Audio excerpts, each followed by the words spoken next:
वळूयात पुढच्या बातमीकडे। महाराष्ट्र केसरीच्या दोन्ही गदा परत करणार आहेत। डबल महाराष्ट्र केसरी चंद्रहार पाटील यांनी हा निर्णय घेतलाय। महाराष्ट्र केसरी स्पर्धेमध्ये पंचांच्या निर्णयावरून वाद झालेला आहे। चंद्रहार पाटील यांनी आक्रमक भूमिका घेतली आहे। चंद्रहार पाटील यांनी आपला निर्णय हा जाहीर केलेला आहे। महाराष्ट्र केसरीच्या दोन्ही गदा परत करणार असल्याचं त्यांनी म्हटलंय। डबल महाराष्ट्र केसरी चंद्रहार पाटील यांनी हा निर्णय घेतलाय आणि महाराष्ट्र केसरी स्पर्धेमध्ये पंचांच्या निर्णयावरून हा वाद झालेला होता आणि या वादानंतर चंद्रहार पाटील यांनी आक्रमक भूमिका घेत आपली जाहीर भूमिका मांडली आहे। महाराष्ट्र केसरीच्या दोन्ही गदा ह्या परत करणार असल्याचं डबल महाराष्ट्र केसरी चंद्रहार पाटील यांनी हा निर्णय घेतलेला आहे। कुस्ती स्पर्धेमध्ये 2 दिवसापूर्वी हा वाद उफाळून आला आणि त्यानंतर आरोप प्रत्यारोप करण्यात आलेले आहेत, दावे प्रतिदावे करण्यात आलेले आहेत आणि दरम्यान चंद्रहार पाटील यांनी ही आक्रमक भूमिका घेतलेली आहे। महाराष्ट्र केसरीच्या दोन्ही गदा आहेत त्या आपण परत करणार असल्याचं त्यांनी म्हटलेलं आहे। महाराष्ट्र केसरीच्या दोन्ही गदा परत करून आक्रमक भूमिका ही चंद्रहार पाटील यांची पाहायला मिळते। डबल महाराष्ट्र केसरी स्पर्धा त्यांनी याआधी जिंकलेल्या आहेत आणि आत्ताच्या ज्या वादामुळे जो प्रश्न निर्माण झालेला आहे त्या प्रश्नानंतर चंद्रहार पाटील यांची ही आक्रमक भूमिका समोर आलेली आहे। दोन्ही गदा आहेत त्या आपण परत करणार असल्याचं चंद्रहार पाटील यांचं म्हणणं आहे। महाराष्ट्र केसरीच्या दोन्ही गदा परत करणार आहेत। डबल केसरी स्पर्धक आणि त्या स्पर्धेमध्ये विजयी झालेले चंद्रहार पाटील यांनी हा निर्णय घेतलेला आहे। कोण आहे चंद्रहार पाटील ते आपण जाणून घेऊया। 2007 आणि 2008 असे सलग 2 वेळा कुस्तीमध्ये महाराष्ट्र केसरी विजेतेपद राहिलेत। आंतरराष्ट्रीय चाचणीमध्ये 2 वेळा राष्ट्रीय सुवर्ण पदक त्यांनी पटकावलंय। शालेय कुस्ती स्पर्धेमध्ये 2 वेळा राष्ट्रीय सुवर्ण पदक त्यांना मिळालेलं आहे। पाकिस्तान, इराण, इराक आणि रशियाच्या पैलवानांसह विजयी कुस्ती त्यांनी खेळलेली आहे। तरुणांना सक्षम करण्यासाठी राष्ट्रकुल कुस्ती आखाड्याची निर्मिती करण्यात आली।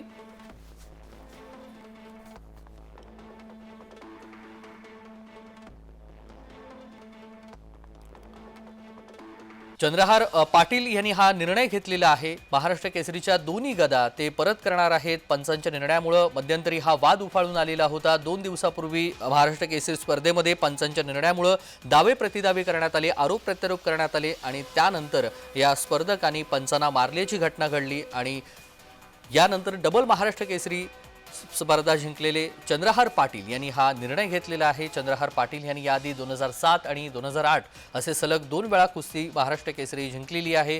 ते विजेतेपद आहेत। गोकुळ केसरी, वारणा केसरी, नगर केसरी इत्यादी स्पर्धेमध्ये ते सहभागी झाले। त्यांनी या त्या स्पर्धेमध्ये ते विजयी त्यांना प्राप्त झालेला होता। जवळपास आंतरराष्ट्रीय चाचणीमध्ये 2 वेळा राष्ट्रीय सुवर्ण पदक त्यांनी पटकावलेलं आहे आणि 2 दिवसापूर्वी झालेल्या वादानंतर चंद्रहार पाटील यांनी महाराष्ट्र केसरीच्या 2 गदा आहेत त्या आपण परत करणार असल्याचं त्यांनी आपली भूमिका जाहीर केलेली आहे। चंद्रहार पाटील हे आक्रमक झालेले आहेत।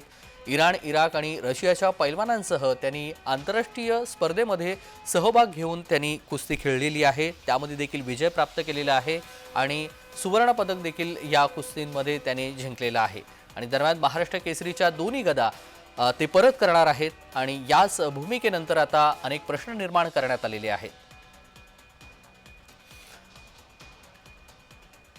आणि स्वतः आपल्यासोबत चंद्रहार पाटील जोडले गेलेले आहेत। चंद्रहार पाटील जी, आपलं स्वागत आहे जय महाराष्ट्रामध्ये। तुम्ही आक्रमक होऊन आपली भूमिका जाहीर केलेली आहे। महाराष्ट्र केसरी स्पर्धेचे 2 गदा आहेत त्या आपण पुन्हा परत करणार आहात। हा निर्णय का घेतला आपण?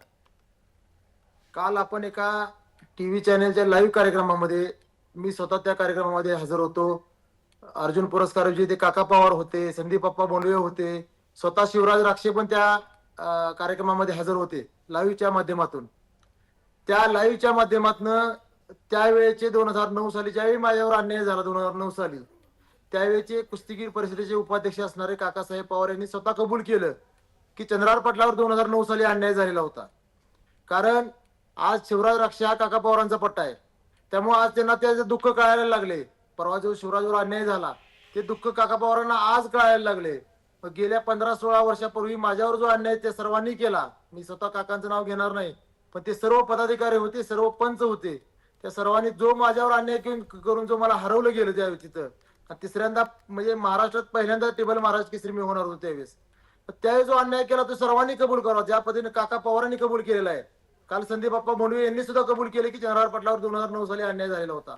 अशा पद्धतीने त्यावेळेचे कुस्तीगीर परिषदे अध्यक्ष असतील, सरचिटणीस असतील, कार्याध्यक्ष असतील, सगळ्यांनी कबूल करावी की चंद्रहार पाटलावर अन्याय झालाय. कारण माझी त्यानंतर 2 दिवसानंतर माझी अवस्था अशी झालेली होती की जाऊन आपण स्वतः आत्महत्या करावी. कारण 15-20 वर्ष आपण कष्ट करून, रात्रीचा दिवस करून, रक्ताचं पाणी करून ह्या पदापर्यंत पोहोचलो आणि पंचांच्या चुकीमुळे जर आपण त्या पदाला जर मुकणार असलो तर खरं आपलं आपण जीवन संपवलं पाहिजे अशा विचारात त्यावेळेस मी होतो. तो त्याच परिस्थितीमध्ये आज शिवराज राक्षे आहे. म्हणजे असे किती जणांचं आयुष्य उद्ध्वस्त करणार आहे या पंचांच्या चुकीमुळे. माझी मागणी एवढीच आहे की मला ह्या सर्वांनी कबूल केलं तरी आज मी कुठल्या महाराष्ट्र केसरीच्या स्पर्धेमध्ये जात नाही बघायला सुद्धा.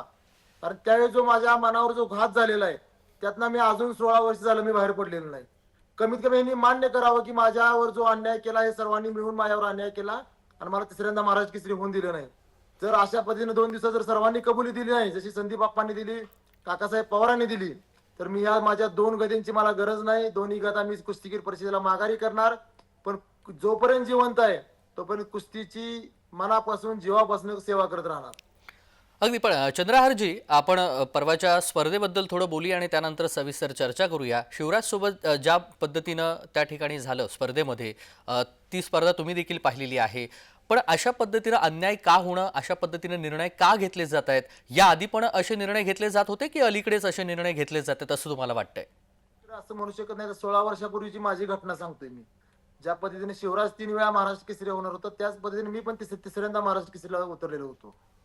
ह्या घटना पहिल्यापासून चालत आलेल्या आहेत. मग ही पंचांच्या चुकांमुळे एखाद्याचं आयुष्य उद्ध्वस्त जर होत असेल, आता शिवराज राक्षीची आज तुम्ही परिस्थिती जर बघितली, त्याचं साधं कौलाचं घर आहे, पत्र्याचं घर आहे. तुम्ही शूटिंग बाईट मध्ये दाखवले. त्याचे आई वडील शेती करतात. 2 वेळा महाराष्ट्र केसरी झाला असता, समजा त्याच्या नशिबानं आज तिसऱ्यांदा जर तो जर महाराष्ट्र केसरी झाला असता तर महाराष्ट्र शासनाच्या नियमाप्रमाणे आज तिसऱ्यांदा DYSP ची पोस्ट त्याला मिळत होती.